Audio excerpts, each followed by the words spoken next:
তো বন্ধুরা, তোমরা দেখতে পাচ্ছ কি অবস্থা। এটা হচ্ছে আমাদের ভাটোরা গ্রাম।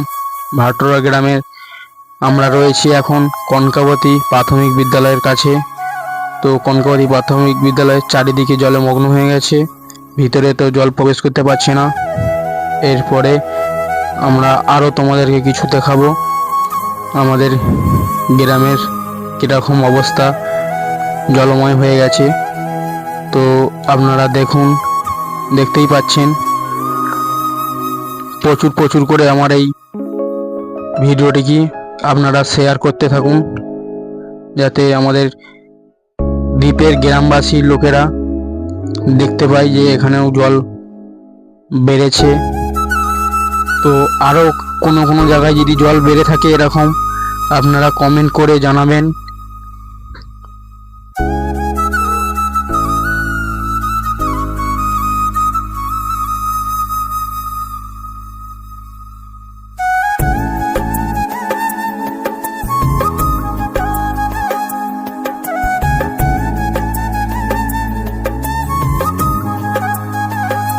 তো বন্ধুরা, আমিও আর না থাকতে পেরে বেরিয়ে পড়লাম ভিডিও করতে, যে আমাদের গ্রামের মানুষজন বা আমার কিছু ফ্রেন্ড যারা আমার ভিডিওটিকে সাবস্ক্রাইব করে গেছো, তারাও যেন দেখতে পায় আমাদের গ্রামের অবস্থা কীরকম হয়ে আছে।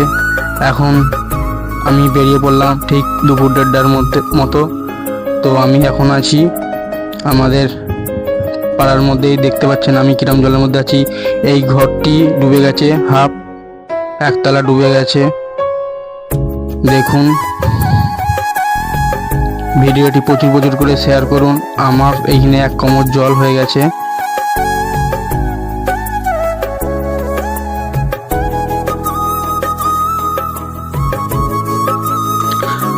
তো ফাইনালি বন্ধুরা, দেখতেই পাচ্ছ এই গরুগুলো এমনই ভাবে রয়েছে জলের মধ্যে।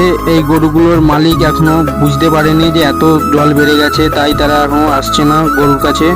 তো ভীষণ জল বেড়েছে, তো আশা করি চলে আসবে খুব তাড়াতাড়ি গরুর লোকেরা, তাদের বাড়িতে খবর দেওয়া হয়েছে।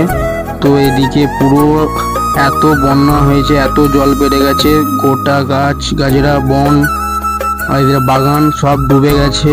তো এইখানে কোনো মানুষের থল নেই, একটা রাস্তা বাঁধ আছে এইখানে, বাঁধের উপর দিয়ে আমি এখন হাঁটছি।